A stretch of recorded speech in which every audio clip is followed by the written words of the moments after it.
how to watch movies on Plex. So for that, first of all, you have to install the Plex application in your mobile device. You can either install it from the Google Play Store or install it from the Apple Play Store. Once you have installed the application, now launch the application.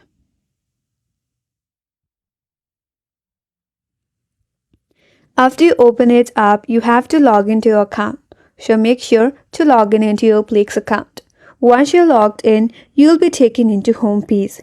And here, if you swipe down, you will see all the latest and popular movies that you can find in this home page.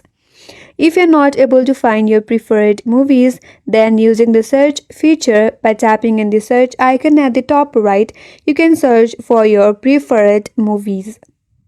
For example, I have chosen a movie from the home page.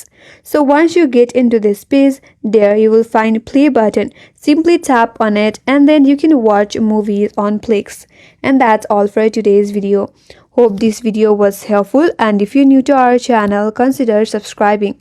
Thanks for watching and stay tuned for more videos.